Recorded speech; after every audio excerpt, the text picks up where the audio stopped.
पहले टैरिफ बढ़ाया, फिर चाबहार पोर्ट पर छूट खत्म और अब H-1B वीजा पर सख्ती। ट्रंप के ये वो नए टैंट्रम हैं जिसने भारत की चिंताओं में इजाफा कर दिया है।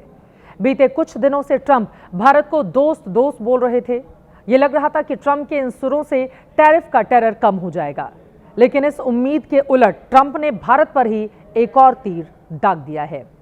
अमेरिकी राष्ट्रपति डोनाल्ड ट्रंप ने H-1B वीजा से जुड़े नियमों में बदलाव किए हैं। कल रात ही ऑर्डर पर दस्तखत किया।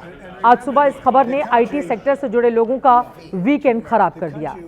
इसका सीधा असर फिलहाल नौकरी पेशा वाले वर्ग पर पड़ने वाला है। पहले वो भारतीय जो H-1B वीजा पर अमेरिका में काम कर रहे हैं और दूसरे वो जो अमेरिका जाकर नौकरी करना चाहते हैं।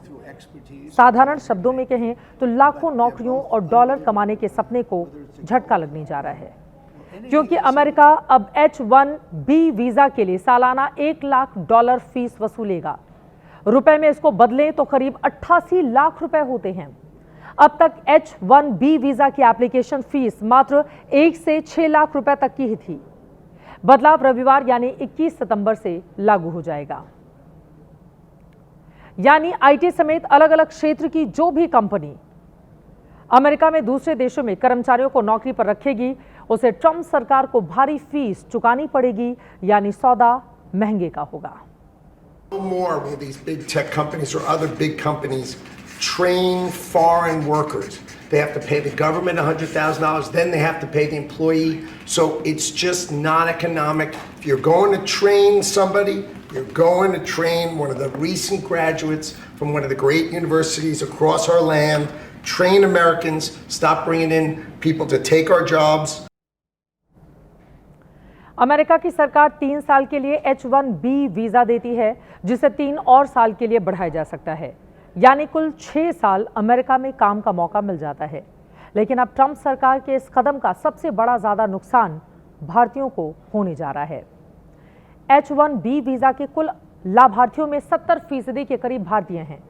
साल 2023 में 4 लाख H-1B वीजा में से 2,88,000 भारतीय लाभार्थी बने थे। यानी बीते 6 साल से लाखों भारतीय H-1B वीजा के तहत अमेरिका में काम कर रहे हैं। TCS, इंफोसिस, विप्रो और कॉग्निजेंट जैसे भारतीय कंपनियां और एप्पल, गूगल, माइक्रोसॉफ्ट जैसी विदेशी कंपनियां जो बल्क में भारतीयों को भर्ती करती हैं, नए नियमों से उनके लिए ऐसा करना मुश्किल हो जाएगा।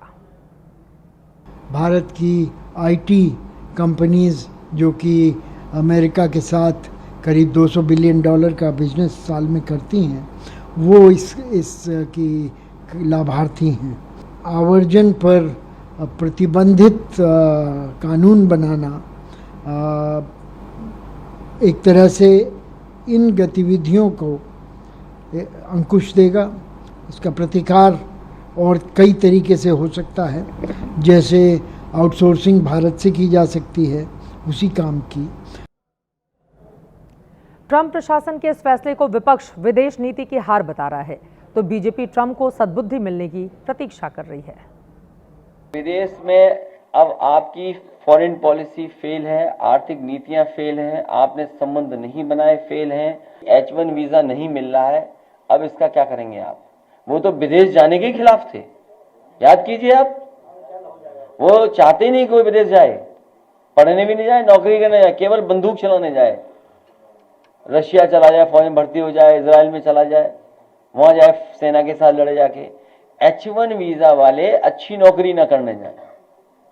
बीजेपी जाएगी तभी H-1 वीजा भी उसमें राहत पहुंचेगी। मैं उनके शीघ्र सद्बुद्धि की प्रतीक्षा और कामना करता हूं ईश्वर से। ट्रंप प्रशासन ने यह बदलाव अगले 1 साल के लिए लागू किया है। विदेश मामलों के जानकारों का मानना है कि मामला न्यायिक समीक्षा के लिए भी जा सकता है। हो सकता है कोर्ट की चौखट से कोई राहत की खबर आ जाए। भारत सरकार भी इस फैसले पर अपनी नजर बनाकर रखी हुई है। विदेश मंत्रालय ने बयान जारी कर उचित समाधान की उम्मीद जताई है।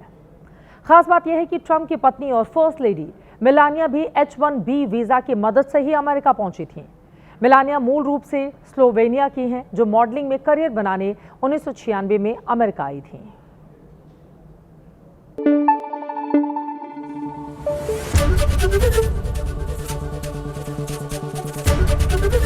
ABP News, आपको रखे आगे।